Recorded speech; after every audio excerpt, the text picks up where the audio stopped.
लूका की अंजील और उसका चौथा बाब। चंद एक बातें हैं, मैं चाहता हूं कि आज उन पर गौर कीजिएगा।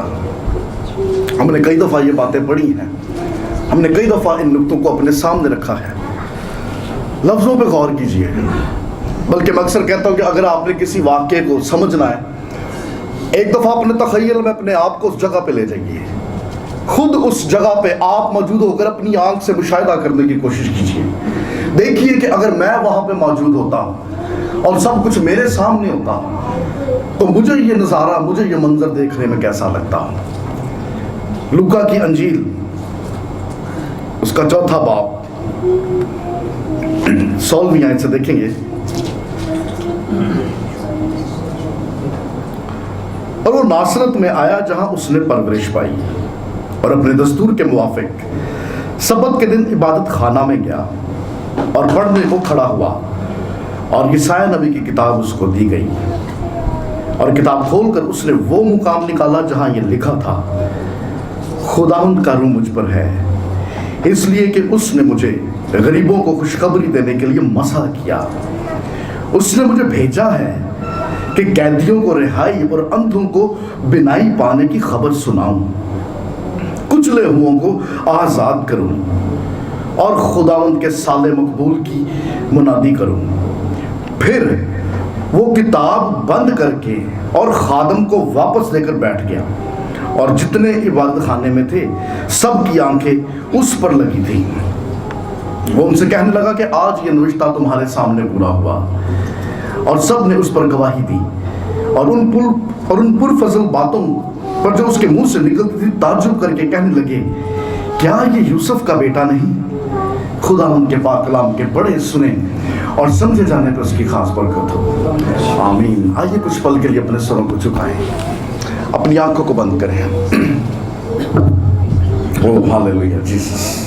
जिंदा मेहरबान आसमानी बाप, यीशु जी दिल की गहराइयों से शुक्रगुजारी करते हैं आज की इस खूबसूरत घड़ी के लिए, आज की इस खूबसूरत शाम के लिए, इस वक्त इस मौका के लिए। खुदावंद आपने हमारी जिंदगी में ये फजल बख्शा। अगरचे हमारे काम, हमारी बातें, सोचें कैसी भी थी, मगर आपका हम पर फजल ये हुआ कि आज आपने हमें जिंदों की ज़मीन पर कायम रखा। खुदावंद आपके बेटे बेटियां आपके तख्त के सामने हाजिर हैं। पाक रुजू जुम्बश कीजिए। आप ही हो जो सोचों दिल के ख्यालों से वाकिफ हो।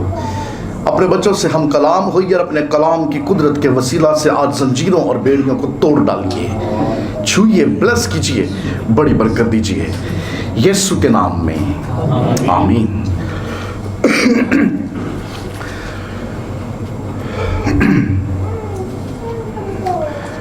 अजीजों, हम कई दफा लूका की अंजील और लूका तबीब की मार्फत बात कर चुके हैं। हर अंजील नवीस का तहरीरी अंदाज दूसरे से मुख्तलिफ है। उसका रीज़न, उसका सबब यह है कि हर राइटर के सामने ऑडियंस डिफरेंट थी। लूका जो कि पेशे से डॉक्टर है, इसके सामने ना कोई चर्च था ना कोई और ऑडियंस थी, बल्कि ये एक थेफलस नामी शख्स को ये रसाला कलम बंद कर रहा है। थेफलस कौन था?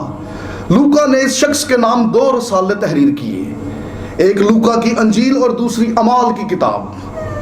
ये दोनों रसाले लूका ने एक ही शख्स के नाम लिखे जिसका नाम थेफलस था। और तारीख बताती है कि थेफलस रोम के अंदर एक सरकारी वकील था जो पालूस रसूल का केस लड़ रहा था जब पालूस रसूल कैद में था। अभी थेफलस नहीं जानता था हु इज जीसस, यीशु कौन है, ये कौन शख्स है यीशु जिसकी बातें पालूस करता है, ये कौन शख्स है यीशु जिसकी बातें यीशु के शागिर्द भी करते हैं। कौन है वो बंदा जिंदी एडी तुम मच गई, जिसकी वजह से निजाम दरम बरम हो गया, लोगों में खलबली मच गई। Who is Jesus? लूका कहता है कि लूका ने इस बात का कसद किया कि वो यीशु की बाबत ठीक ठीक दरियाफ्त करके थेफलस को तहरीर करेगा। वो थेफलस को रिसर्च करके बताएगा हु इज जीसस। लूका की अंजील और लूका का चंद एक नुक्तों पे बड़ा जोर था। पूरी अंजील को अगर आप डीपली स्टडी करें, लूका ने दुआओं पे बड़ा जोर दिया है खुदावंद की हुजूरी, दुआया जिंदगी, प्रेयर, रूल कुदस। और फिर लूका ने खवातीन को बड़ा प्रमोट करने की कोशिश की, क्योंकि मर्दों का माशरा था और लूका ये बताना चाह रहा चूंकि मर्दों का माशरा था, लेकिन उसके बावजूद यीशु अरे ये वो जात है जिसकी नजर में मर्द और औरत इसमें कोई तफरीक नहीं। वो जब निगाह करता, वो जब देखता है तो वो दोनों को बराबरी से देखता है। लूका ने चंद एक बातों को बड़ा सुर्खियों के साथ लिख के प्रोमिनेंट करने की कोशिश की। हमें खुदावंद यीशु मसीह की मिनिस्ट्री का आगाज मिलता है इन शुरू के चैप्टर्स में। और ये चौथा चैप्टर जब हम इसको पढ़ते हैं, खुसूसी तौर पे ये आयात जो अभी आपके सामने तलावत की गई, मैं जब इन आयात का मुतालिया करता हूं तो 3 ऐसे पॉइंट्स हैं जो आज मैं आपके सामने रखना चाहता हूं। सबसे पहला पॉइंट, सर्विस। खुदावंद यीशु मसीह की मिनिस्ट्री का आगाज हो रहा है, सर्विस शुरू होने वाली है। दूसरा पॉइंट, स्क्रिप्चर। खुदावंद यीशु मसीह ने जो सहीफा खोल के पढ़ा, ये एक्सीडेंट नहीं था, it was a divine plan. अरे ये खुदावंद की तरफ से ये प्लान था कि आज के दिन इस सहीफे को यहां पे पढ़ा जाए। It's a divine plan. सुहारा सुन लो, इट्स अ डिवाइन प्लान के सुहार चर्च के सामने लूका 4 बाब खोल के 16वीं आयत को पढ़ा जाए। It's a divine plan. अरे ये ज़ाते इलाही का मंसूबा है। आज पता नहीं इस जमात में मौजूद किस किस से खुदावंद कलाम करने वाला है।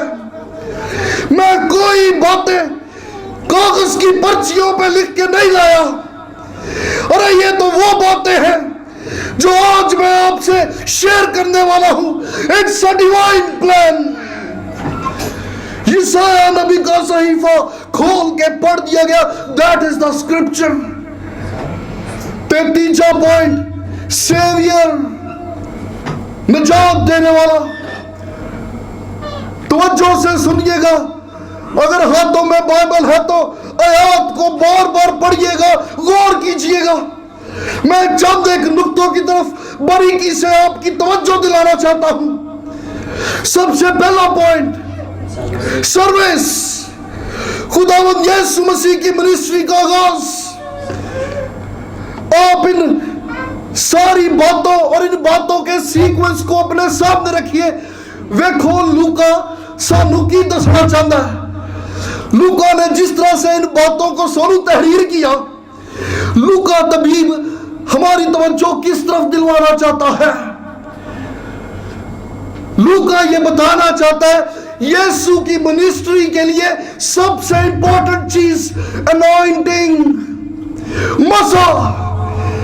खुदावंद का कलाम बताता है, खुदावंद यीशु मसीह जब बपतिस्मा लेके यरदन से बाहर आया, रूल कुदस की कुदरत उसको बियाबान में ले गई और रूल कुदस ना प्रयासी।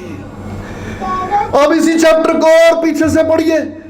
40 दिन तक बियाबान में अबलीस के साथ आजमाया जाता रहा, लेकिन जब आजमाइश पूरी हुई फिर रूल कुदस की कुदरत से भरा हुआ वो वापस लौट रहा है। जब रूल कुदस की कुदरत से भर के वापस लौट रहा है, now he is in the church. अब खुदावंद यीशु मसीह हमें चर्च में मिल रहे हैं। He is already United. वो मसा से भरा हुआ है और ये सर्विस का आगाज है। मसा से किस तरह भरा जाता है, मसा किस तरह से दुगना तिगना हो जाता है। जिंदगियों में पाक रूह का मसा, अनॉइंटिंग, अरे ये किस तरह से बढ़ती जाती है। खुदावंद यीशु मसीह की जिंदगी पे गौर कीजिए। खुदावंद यीशु मसीह मुसलसल खुदावंद की हजूरी और दुआई हालत में हमें मिलेंगे। हमारी सबसे पहली मुलाकात यीशु से उस वक्त हुई जब वो 8 दिन का था, उसका खतरा हुआ। लेकिन हमें मुलाकात कहां पे होती है यीशु से? वो हैकल में है। He is in the presence of God. अरे जब वो खुद बोल नहीं सकता, दूसरे उसके लिए दुआ कर रहे, खुदावंद का कलाम कह रहा, बुजुर्ग शमाल आ गया, हन्ना नबी आ गई, यीशु से हमारी पहली मुलाकात हुई, वो खुदावंद की हजूरी में है, वो दुआया माहौल में है। यीशु से हमारी दूसरी मुलाकात हुई जब वो 12 साल का था, फिर गवाच गया जाए तो यीशु लब्बा कि तू मैं ले जाऊं, अरे नहीं, अरे वो फिर हैकल में था, वहां पे स्टडी सेशन चल रहा था, फिर यीशु खुदावंद की हजूरी में है।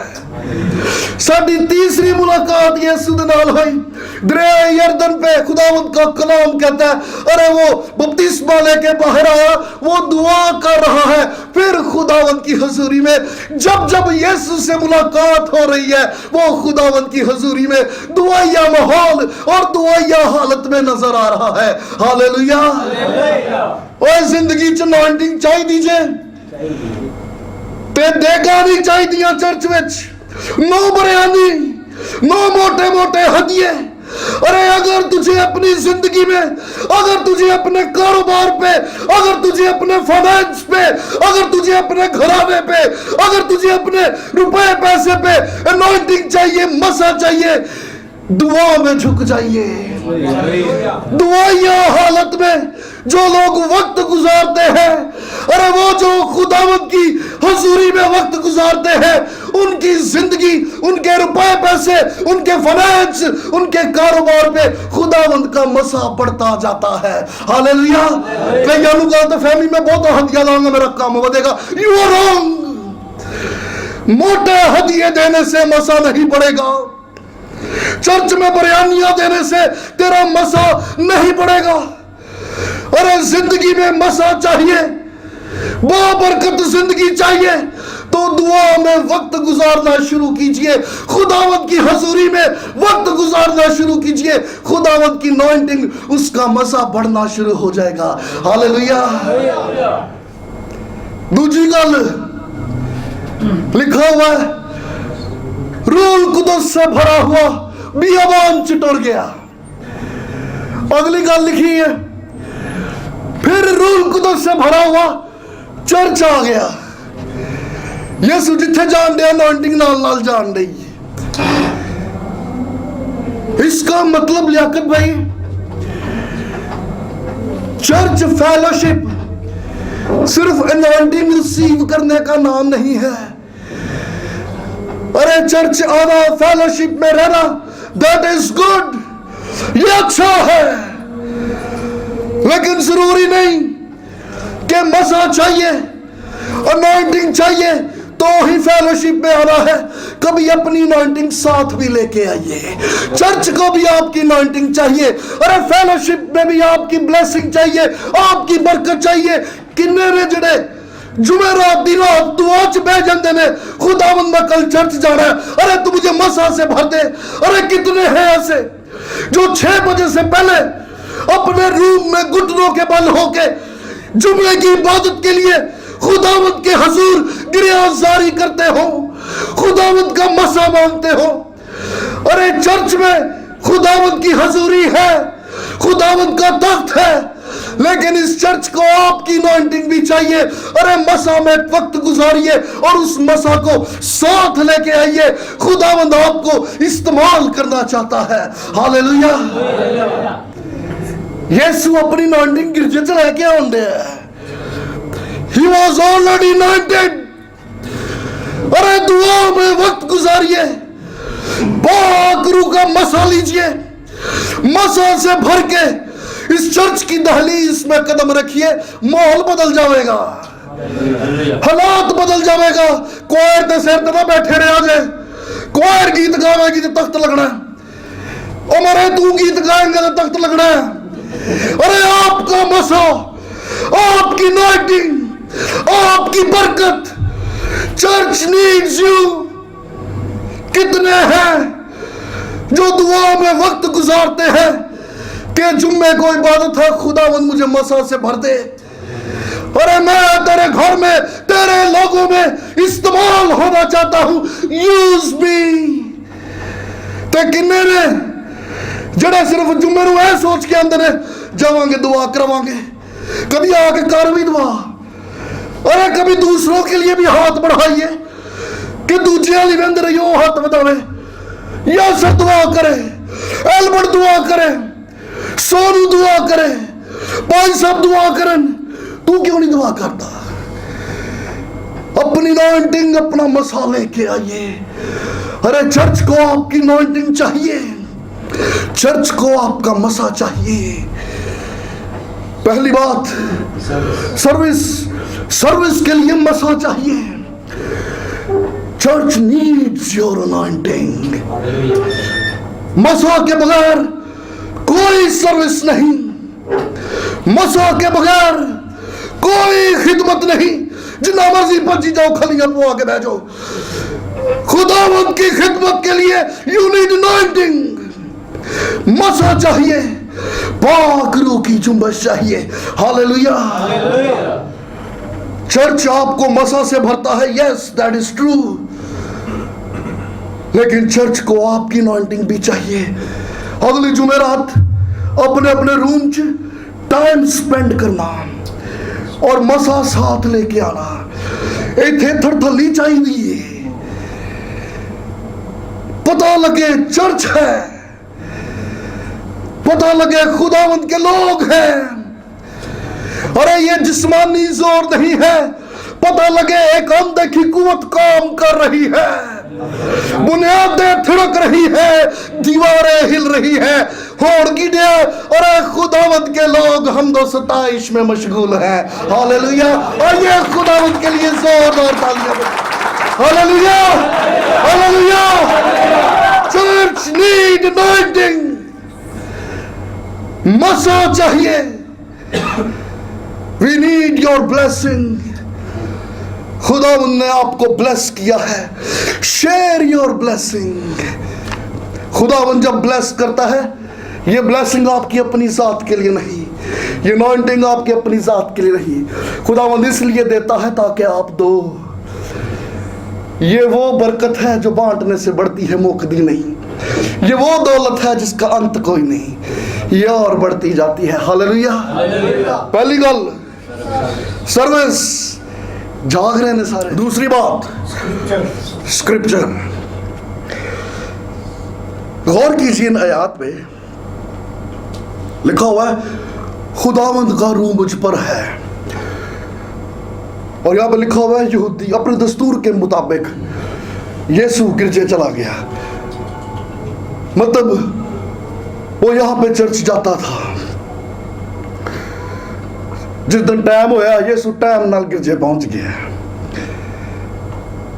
और यहूदी कल्चर में अगर एक महल्ले दे विच 10 ज्यू फैमिलीज हों, लेकिन वहां पे चर्च कोई ना हो, चूंकि कैलकुलेशन में 10 यहूदी खानदान है, उनको इजाजत मिल जाती थी कि एक छोटा सा चैपल बना ले। वहां पे कुर्बानियां नहीं हो सकती थी, सिर्फ उस चैपल में इबादत होती थी। वहां पे आते थे गेस्ट पास्टर्स, आते थे रबी आते थे, या फिर वो लोगों में से किसी ना किसी की ड्यूटी लगाते थे। या अगर उस इलाके में कोई नया मेहमान आया होता था, उसको मौका दिया, भाई जी आए, खुदावंद का कलाम पढ़िए, कुछ खुदावंद के कलाम में से शेयर कीजिए। खुदावंद यीशु मसीह गया, उसको दावत दी गई, तुम्हार लाके उसके सामने रखा गया। उन्हें तुम्हार खोलिया तो यशायाह 61 चैप्टर खोलिया, और वहां से उसने पढ़ना शुरू किया, खुदावंद का रूह मुझ पर है इसलिए कि उसने मुझे मसा किया कि गरीबों को खुशखबरी देनी है। यहां पे थोड़ा प्रॉब्लम है। खुदावंद यीशु मसीह ने यशायाह 61 बाब खोला, लेकिन जब खुदावंद यीशु मसीह पढ़ रहे हैं, खुदावंद यीशु मसीह ने एक चीज ऐड कर दी और एक चीज माइनस कर दी। खुदावंद यीशु मसीह ने स्क्रिप्चर को इस तरह से पढ़ा, एक आयत यीशु ने ऐड कर दी थी जो यशायाह 61 बाब में नहीं थी, और एक चीज जो यशायाह 61 बाब में थी वो यीशु ने वहां से माइनस कर दी। यहां पे लिखा हुआ है, उसने मुझे भेजा कि कैदियों को रिहाई दूं। ए गल लिखी ही होते। अगली गल, और अंधों को बिनाई की खबर सुनाऊं। ये यशायाह 61 बाब में नहीं है। लोग सुन रहे ने, खुदावंद यीशु मसीह यशायाह 61 बाब पढ़दा पिया, पढ़दे पढ़दे यीशु ने एक विच वर्स ऐड कर दी और अंधों को बिनाई देनी। अभी जब यीशु मसीह ने ये एक चीज ऐड की, what is the reason, what is the purpose? ये बात शायद कुछ लोगों के लिए हैरानकुन होगी। ना पुराने अहदनामे में और ना नए अहदनामे के खतों में किसी अंधे की आंखें खोली गई। अगर अंधों की आंखें खुली तो सिर्फ अनाजील में उनका जिक्र है। पुराने अहदनामे में आपको कोई वाक्य नहीं मिलेगा जिथे किसी अंधे की आंखें खुलियां हों। ना नए अहदनामे के खतों में आपको कोई ऐसा मौजज़ा मिलेगा जहां पे किसी अंधे की आंखें खोल दी गई हों। अंधों की आंखें खोलने के मौजज़ात आपको सिर्फ 4 अनाजील में ही मिलेंगे। तो जब खुदावंद यीशु मसीह ने ये एक नई चीज अंदर ऐड करके बता दी कि हुण मैं आ गया हूं, खुदावंद का मसा मुझ पर है, तो लो जी नवा काम की होना है। बाकी सारा कुछ जैसे मेरी बाबत लिखा था होगा, लेकिन अब नया काम यह होगा कि अंधों की आंखें भी खुल जाएंगी। यीशु मसीह कहना क्या चाह रहे हैं आप याद रखिएगा। खुदावंद ने जब भी किसी चर्च में किसी पास्टर को भेजा, हर दफा एक नए काम के लिए भेजा है। जो काम ऑलरेडी उस चर्च में हो रहा हो, उस काम के लिए खुदावंद कभी भी खादम को नहीं भेजता। खुदावंद जब भी किसी नए खादम को किसी जगह पे भेजता है, नए विजन के साथ, नई रोया के साथ, नए इख्तियार के साथ, ताकि वहां पर नए काम हो। तो खुदावंद यीशु मसीह जब यशायाह 61 बाब पढ़ रहा है और उसके अंदर ये एक आयत कोट कर रहा है कि अंधों की बिनाई आएगी, अंधों की आंखें बहाल होंगी, तो इसका मतलब कि खुदावंद यीशु मसीह ये कह रहा है कि मैं हिस्ट्री दोहराने नहीं, अरे मैं तो हिस्ट्री बनाने आया। हालेलुया। वो काम जो तारीख में हो चुका है, मैं वो बार बार करने नहीं आया, मैं तो वो करने आया हूं जो अब तक तारीख में ना हुआ। अच्छा, अगली गल जी खुदावंद यीशु मसीह ने माइनस कर दी थी, यहां पे नीचे लिखा हुआ है, और खुदावंद के साले मकबूल की मुनादी करूं। इन्हीं गल करके लिखा है और उसने किताब बंद कर दी। किताब बंद करके वो बैठ गया। अब इस बात पे गौर कीजिए, यशायाह 61 बाब खोलिएगा, पढ़िए वहां पे जहां पे लिखा हुआ है और साले मकबूल की मुनादी करूं।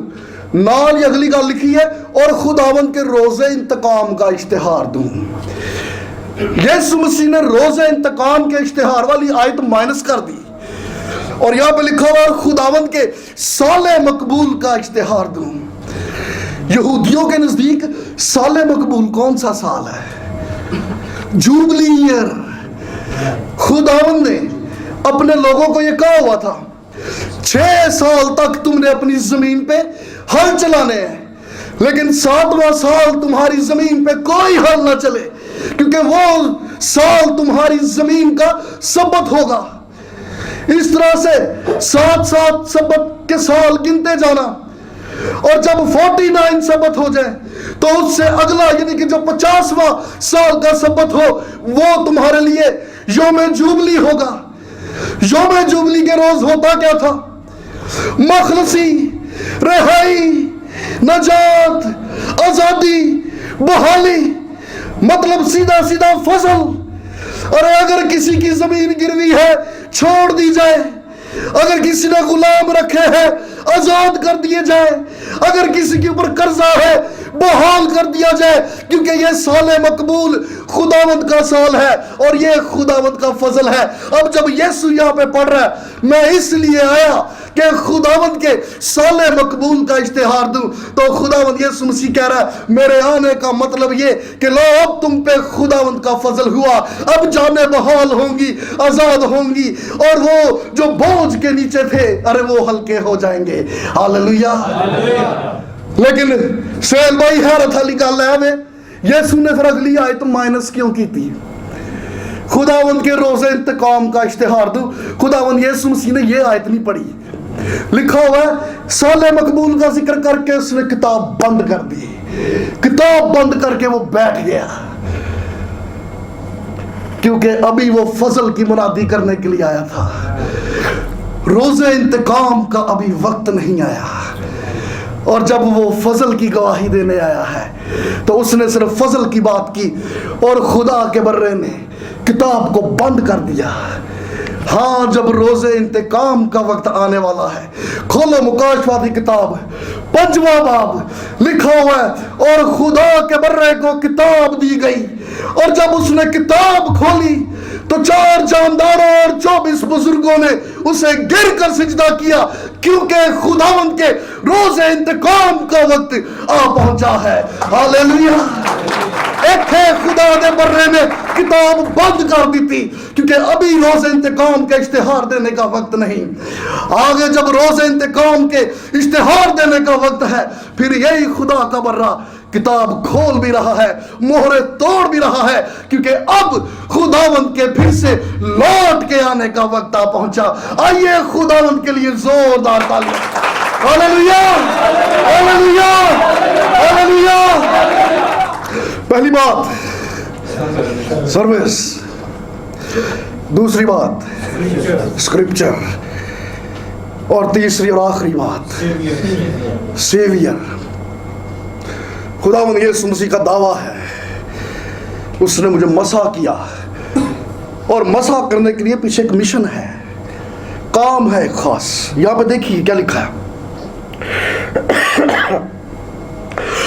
उसने मुझे गरीबों को खुशखबरी देने के लिए मसा किया।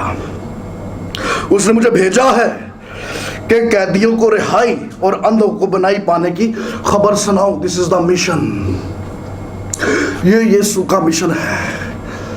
और मैं जब यासर इस आयत पे गौर कर रहा था, एक लफ्ज ने मेरी तवज्जो खींच ली। यहां पे लिखा हुआ है कैदियों को रिहाई देनी है। वो जो कैद में है, यहां कैद से मुराद वो कैद नहीं सेंट्रल जेल वाली। यहां कौन सी कैद है? एक वर्ड है अंग्रेजी का, एक्चुअल में वो अंग्रेजी का वर्ड नहीं है, लेकिन हम अपनी इंग्लिश में इसको पढ़ते हैं। लफ्ज है addict. What is the actual meaning of addict? लातीनी जुबान से ये लफ्ज आया एडिक्ट। रोमी लोग लातीनी बोलते थे, और रोमी लोग एडिक्ट उस शख्स को कहते थे जिसने किसी को अपना आका तस्लीम कर लिया हो, किसी के आगे झुक गया हो, सरेंडर कर दिया हो। उस शख्स को जिसने सरेंडर कर दिया हुआ है, जो झुक गया, जिसने किसी को अपना आका तस्लीम कर लिया, उस शख्स को रोमी कहते थे ये एडिक्ट है। एडिक्ट से लफ्ज एडिक्शन निकला है। एडिक्शन मतलब वो शख्स जिसने अपनी किसी आदत, अपनी किसी रविश के आगे सरेंडर कर दिया हो, झुक गया हो।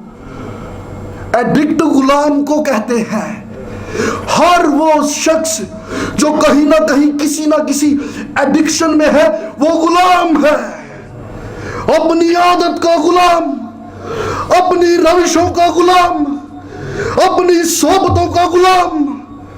यहां जमात में बैठा हर एक शख्स कहीं ना कहीं किसी ना किसी चीज के लिए एडिक्ट है। You are addicted. एडिक्शन है किसी ना किसी आदत की, किसी ना किसी रविश की। बाज रविशें ऐसी हैं जिन्हें हम तस्लीम करते हैं कि ये ठीक नहीं है, लेकिन हम फिर भी वही काम कर जाए तो समझ जाइए कि आपका अपनी जात पे कंट्रोल नहीं। अगर आपका अपनी जात पे कंट्रोल नहीं तो कोई एक जात है जो आपको कंट्रोल किए हुए है। अगर एडिक्टेड गुलाम है तो फिर इस गुलाम का आका कौन है जो आपको कंट्रोल किए हुए है? अरे वो कौन सी ऐसी एडिक्शन है, वो कौन सी ऐसी आदत है, वो कौन सी ऐसी चीज है जिसने आज आपको अपने कंट्रोल में किया है? और अगर बार बार शराब पीने को दिल करे तो समझ जाइए ये शुगर मेला नहीं, यू आर एडिक्टेड। अरे तुम कैद में हो, तुम गुलामी में हो। जब बार बार फिल्म वेखन को दिल करे तो ये एंटरटेनमेंट नहीं, यू आर एडिक्टेड। अरे तुम कैद में हो। अगर फेसबुक, टिकटॉक ट्विटर, इंस्टाग्राम, अगर इनको देखे बगैर दिन ना गुजरे, वक्त ना गुजरे, तो समझ जाइए यू आर एडिक्टेड।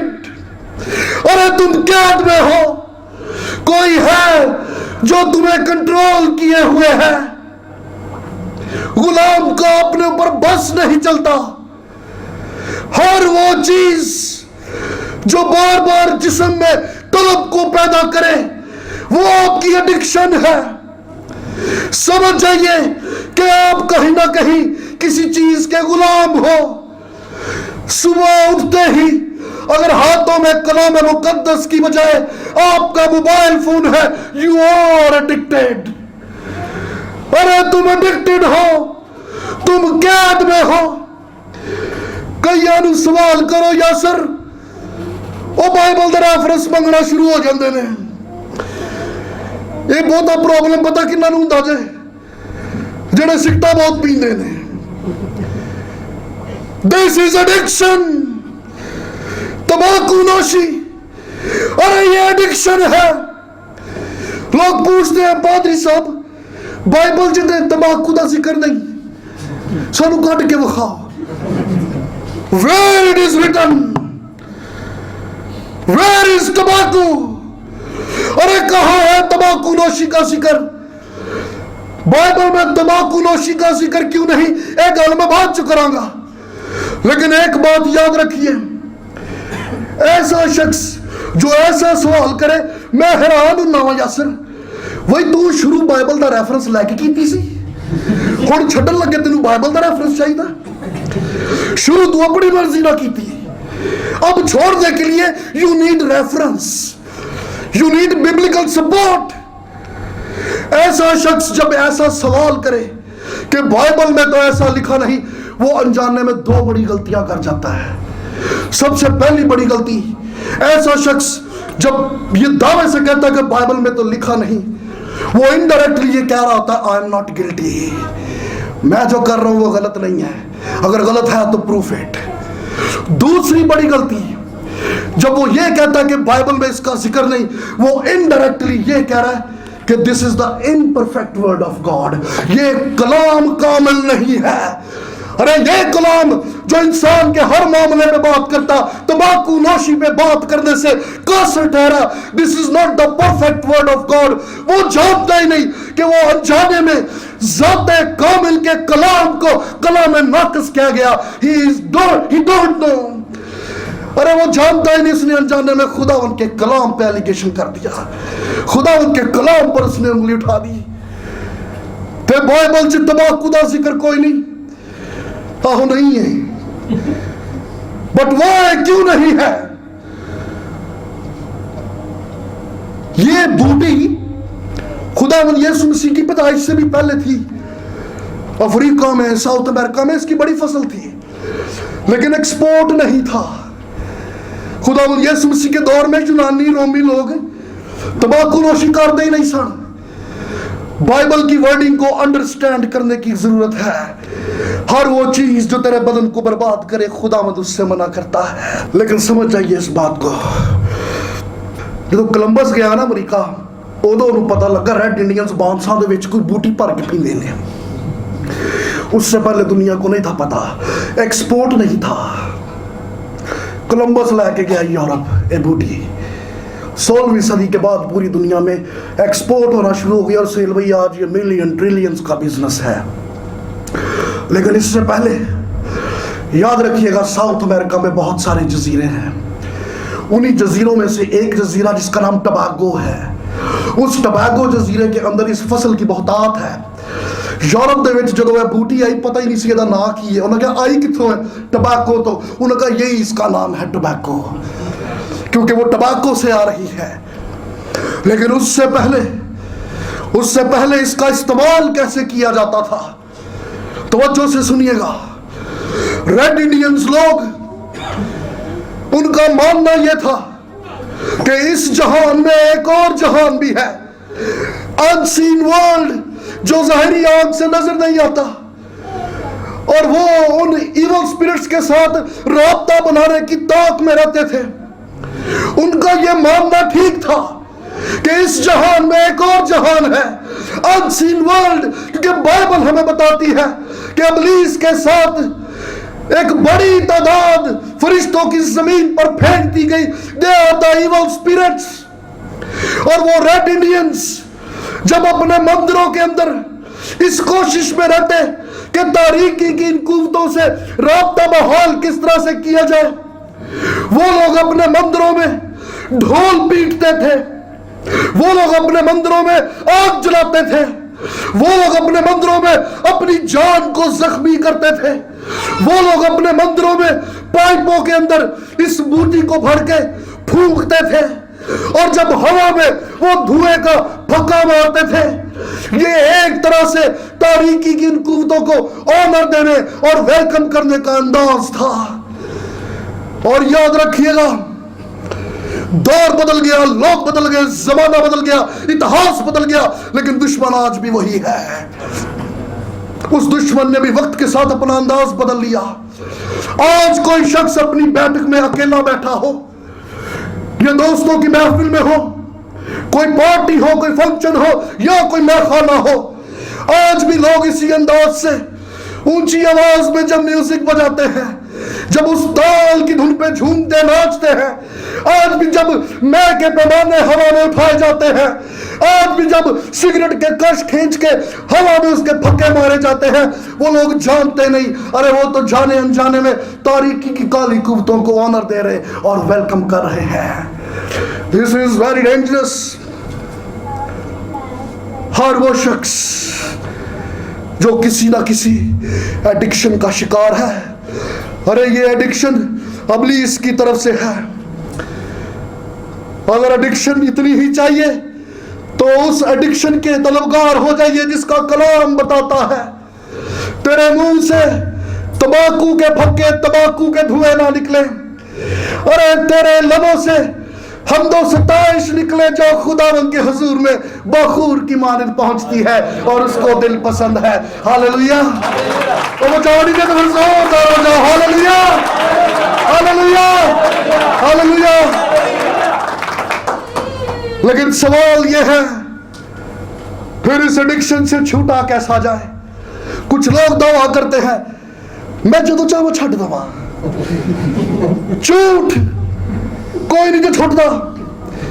10 दिन, हफ्ता, महीना, 2 महीना, और फिर दुश्मन आत बोलता है और फिर उन्हीं रविशों रगरूपतों की जंजीरों में बांधता और फिर उसी तारीकी में गुलामी में खींच के ले जाता है। ये प्रॉब्लम जिस्मानी नहीं, अरे ये रूहानी मसला है। जिस्मानी कोशिशों से अब ये रविशें नहीं छूटेंगी। You need spiritual help. अरे तुझे रूहानी मदद चाहिए, और रूहानी मदद कौन दे सकता है? अरे खोलो यूहन्ना 8 बाब, वहां पे लिखा हुआ है जब तुम मेरे कलाम की ताबेदारी करोगे तो मेरे शागिर्द कहलाओगे, तब तुम सच्चाई को जानोगे, सच्चाई तुम्हें आजाद करेगी। Hallelujah, hallelujah. पहले अकद भाई, सच्चाई कौन जे? अरे ये वो जात है जिसका दावा है खुदावंद का रूह मुझ पर है, अरे उसने मुझे इसलिए भेजा कि गरीबों को रिहाई दूं और कैदियों को आजाद करूं। Hallelujah. This is the day. अरे ये मखलसी का दिन है, ये तेरी और मेरी रिहाई का दिन है। आज मैं और आप किस किस एडिक्शन में हैं? मेरी और आपकी कौन सी एडिक्शन है? रात रात लंघ जाती है, लोग फेसबुक ते थकदे ही नहीं। दुआ शुरू करो झट नींद आ जाती है। You are addicted. अरे तुम एडिक्टेड हो। रूहानी एडिक्शन अडॉप्ट कर लो। पलूस कहता मैं जिस्म की गुलामी से आजाद हुआ और मसीह का कैदी बन गया, और मैं मसीह का कैदी हाँ। हुण मैनू पता की एडिक्शन हुंदी है। 2 घंटे लंघे दुआ नहीं की, अज मैं कलाम नहीं पढ़िया, अज सारा दिन कोई गीत नहीं गाया, इस तरह की तलब हो तो समझ जाओ you are spiritually addicted. Hallelujah. अरे आज मुझे और आपको स्पिरिचुअली एडिक्टेड होने की जरूरत है। Hallelujah, hallelujah, hallelujah. आइए हम सब अपने कदमों पे खड़े हों, खुदावंद की शुक्रगुजारी करें, क्योंकि आज वो तुझे और मुझे कैद से रिहाई देने को आया है। आज इकरार कीजिए, मैनू ना दसो, अपने गवांढी भी ना दसो, अरे यीशु को बताइए मेरी क्या एडिक्शन है, केड़ी गल दी तलब मैनू कड़ी मुड़ी हुंदी है, मेरी क्या आदतें हैं, मेरी क्या रुगबतें, मेरी क्या रविश है। अपने आवाजों को बुलंद कीजिए, आज वो तेरे लबों से तेरा इकरार सुनना चाहता है। खुदावंद को कहिए, हाँ मैं एडिक्टेड था, लेकिन आज से मैं एडिक्टेड नहीं, क्योंकि तूने मेरी बेड़ियों, मेरे बंधनों को तोड़ डाला। Oh praise Jesus. आवाजें कम है। Oh praise Jesus. Hallelujah, hallelujah. Oh hallelujah, hallelujah, hallelujah Jesus.